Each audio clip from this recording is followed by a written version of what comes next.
but I do struggle with the National Guard a lot of the time. And having a battle buddy like you, someone who is making the most of their time, 9 times out of 10, and just kind of laughs at the small stuff. I remember sitting in a truck waiting for the rain to stop or something, waiting for somebody to bring something from a Connex or something like that, and just giggling. If you're giggling through a drill, it makes it so much better than just miserably shuffling through.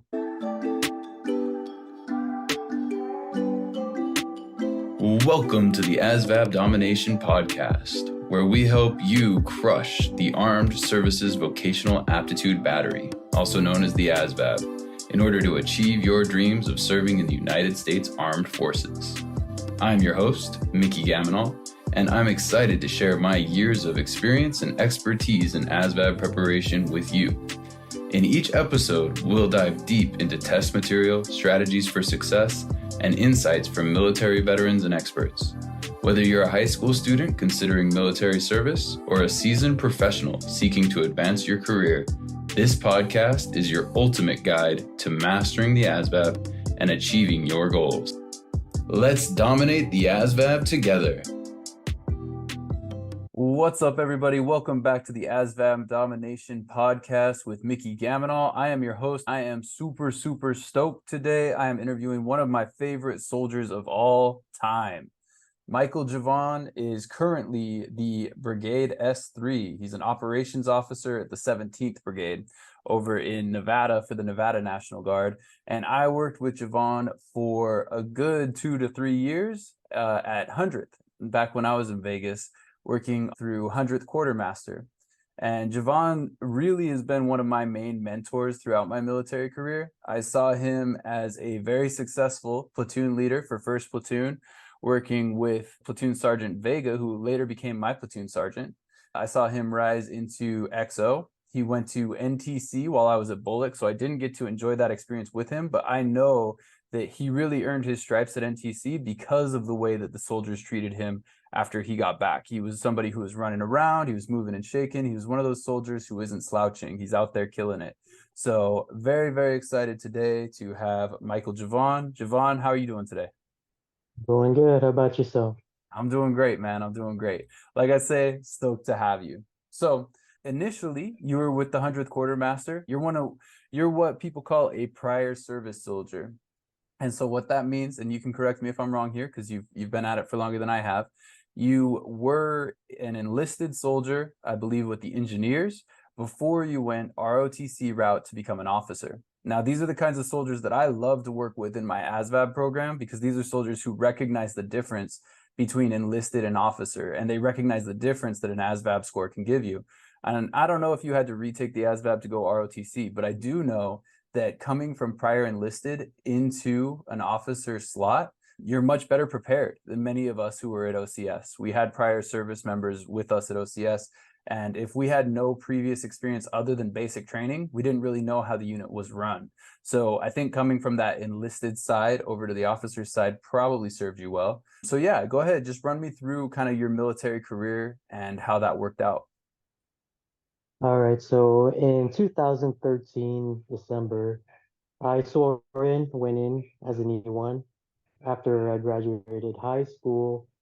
2 weeks later, I went through basic training in Fort Sill, Oklahoma. After that, I went through AIT in Shepherd Air Force Base.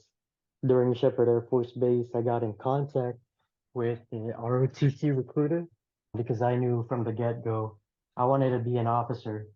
I got that from being in the JROTC program back in high school. I liked the structure of how it was, and I liked being in charge. So that's the reason why I contacted the ROTC recruiter. I took that step first prior to, instead of just joining ROTC right after high school, because I got my citizenship during basic training, and also I had to find a way to pay for college.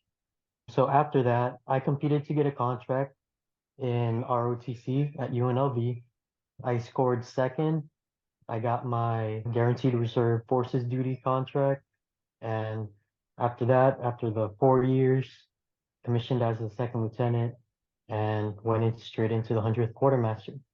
After the 100 quartermaster, I went into 17th Sustainment Brigade. During my time in the quartermaster, I went through the COVID response force and also the CARES Act.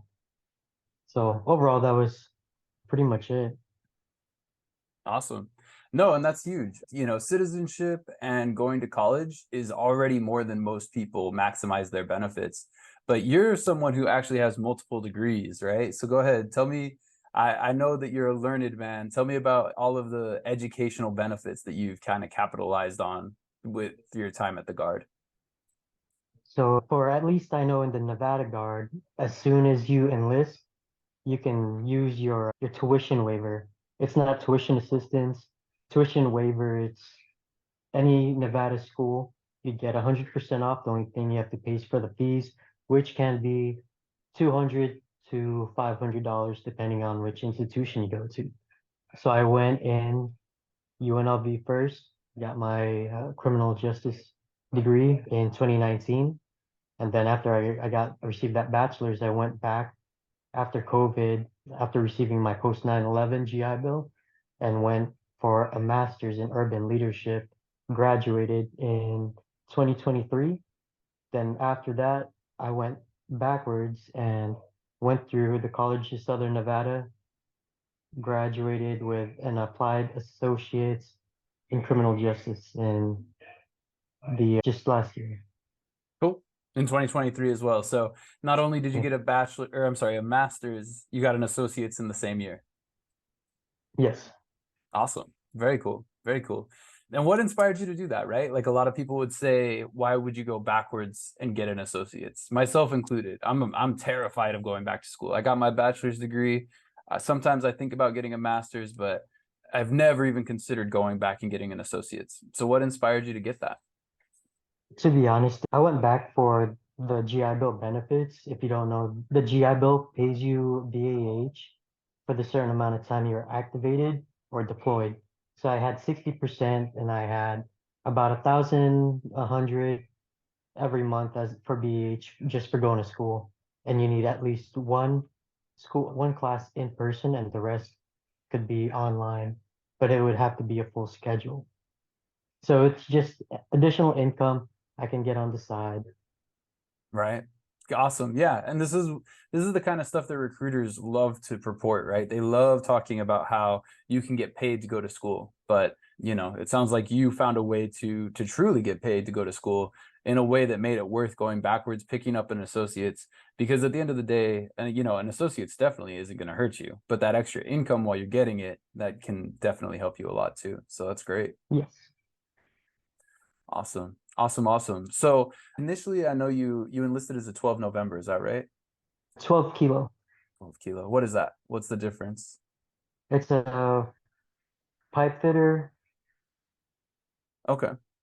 Right on. So So, it's all within the engineering field. You also cross train with 12 whiskeys and 12 echo, or yeah, 12 whiskeys and 12 echoes, okay. or 12 Romeos. Do you feel like that enlisted time helped to prepare you, or do you think it was more your JROTC background that helped you as far as, second place at ROTC is no joke. So what do you think was like the major contributing factor to hitting that level on the OML, the Order of Merit list? Definitely basic training, my prior service, because when you went, basic training was like 10 weeks. All you do is work out, get better at running, and the people you're competing against with at the OML are other soldiers, and kids straight from high school trying to get on a contract. Gotcha. So as long as you have good PT scores, good GPA, and your degree plan all laid out, you should be good. Awesome. Good deal. Yeah. And you're someone who's always had fitness kind of at the center. I know during annual training, we went to the gym a few times. And even outside of that, we've gone to gyms in Vegas a couple times. How did you, because I know at one time you let me know that you used to be pretty slim and then you kind of beefed up at one point. How do you go put your body through these transitions? Like what advice do you have for somebody who's trying to work out and get in better shape? So what I did at first, I had no knowledge of any nutrition or anything like that. So all I did was just, did what other people did, like drink a protein shake or drink creatine and all that. But then as soon as I, learned a little bit more about nutrition, you can also find it on a calculator on I forgot what it was called, just search up macro calculators. That's all you need to know in your macros. You need to know your carbs, fats, and protein and your goal and input that in the calculator. You should be good if you track those macros. That's my Nice. advice. Macros are the most important things to learn if you want to gain lean muscle or bulk up or weight loss. Gotcha. Yeah, no, I know there was a couple drills there where everybody was coming up to you and you would take them to the same website and show them, okay, this is the calculator. These are the numbers that you need to try to hit. And so it obviously you feel like it yielded pretty good results for you. Oh, definitely. It did. Awesome. Very cool. Very cool. All right. So outside of your military career, I know family wise, you have two sisters, and I believe are they both in the Navy or one's Navy, one's Army, right? Yes, one was in the 240th Engineers. We actually were in at the same time, and she also served with the COVID force for like 2 years, and Okay. then she got out shortly after. My other sister is still currently in the Navy Reserves in San Diego. Got you. And were they going for the same thing, the like to, did they join to achieve citizenship as well? Yes. Awesome. Cool. And So, now go ahead. Go ahead. so basically, they saw the benefits I was getting, and they wanted the same thing. So that's why they followed suit after. Right. Well, and you've done some amazing things as well. I mean, I know we haven't even talked about the VA home loan. You've turned around and really, just maximized your opportunities. I think a lot of people will join the military and never use anything, right? They never use anything. They just complain about how, it's eating up their weekend or it's eating up their time. So how do you stay on the forefront? Like, how do you stay focused on, really making the most of your opportunities? I would suggest researching what is available for you. Like, for example, I, after graduating college, I didn't have a plan, a good, you know, a better paying job because I put all my eggs in one basket, which is going into the police force. But in circumstances I couldn't, so I was struggling. I had two jobs that weren't really paying that well. I was a labor and a security, but I got in contact with Work for Warriors. They helped set up a resume. If you didn't know, the military gives you a clearance, so to use that for your advantage. That'll make you more marketable and more competitive if you're looking for like a contract job or a permanent position with the government. Awesome. Is that what you do now, or do you have a career that's in that field? I have a contract position. Awesome. Cool. Very cool. And then I understand, I just kind of want to double click. You said that like circumstances came between you and your original plan of joining the police force. Is that the motorcycle incident? Oh no, I just had speeding tickets open at the time of when I applied, so I got disqualified for those. Got you. Got you. Got you. Yeah. Just for those listening at home, I want everyone to know that Javan has multiple vehicles. He drives them quickly early in the morning to go to the gym. I've seen it happen. But safety first. He's also a very safe guy. He's told many people to wear their ACH. I've seen that happen too. But yeah, no, that's great, man. That's great. So, you know, now necessarily you're not focused so much on joining the police force and that sort of thing. Where's your focus at this point? Right now, I'm just focusing on recovery. I had a pretty big accident in March of 2023. Left side of my body has a lot of metal implants. So right now is just really focusing on, strength and recovery. Yeah. Yeah, I saw those x-rays. They were very gnarly. I understand you're driving home and it was hit by a drunk driver. Is that correct? I was heading to work. Oh, heading to work. Got you. Got you. Got you. And how are you feeling now? Doing better. I'm like 60, 70% back to how I was. Awesome. Oh, good deal, man. Good deal. I remember visiting you while you were at I was after the hospital. It was like a skilled nursing facility, right? Is that what they call them? At the Rehab. rehabilitation, yeah. Yeah. No, I mean it's awesome. I think a lot of people, again, right? These are opportunities, but a lot of people will take that opportunity to see how they'll never get better. And it seems like that never crossed your mind. You were always No. pretty convinced that you were going to recover. Oh yeah. I wasn't gonna let that stop me. I'm not gonna let someone's action for one day determine my future. I determine my future. Oh yeah. I love that. No, and you have, right? There's no question that you turning around, getting all these degrees, achieving citizenship, reaching ROTC, going through JROTC, like all of those things are things that nobody else did for you, right? That's all stuff that you did yourself. So Yes. that's outstanding. You know, it's really impressive. And then you do a lot of this for your boy, right? Like from what I understand, like one of the biggest drivers of you as a human, whether it's going to the gym or going to drill or just getting stuff done. From what I understand, it's your family. Is that right? It is. Yeah, I definitely I want to be the father figure I never had for my son. Gotcha. So I want to be the, you know, the Superman, for him, For sure. someone he looks up to. Absolutely. No, that makes sense. And I think that, you do that. I think I mean, it seems to me from an outside perspective that yeah, you're achieving on a daily basis. So that's great. And then I understand you're thinking there's a potential for a deployment here in the near future. Is that correct? But yeah, but I'm not sure if we're supposed to talk about that. Oh, okay, cool. Then I'll keep that on the low. So Maybe in a future podcast, like when it gets closer to the date. awesome. Yeah, no, I'd love to hear about what it's like to prepare for that kind of thing. Um, so I was XO for when you had your incident. I acted as XO for probably 5 minutes, right? I didn't get a ton of experience.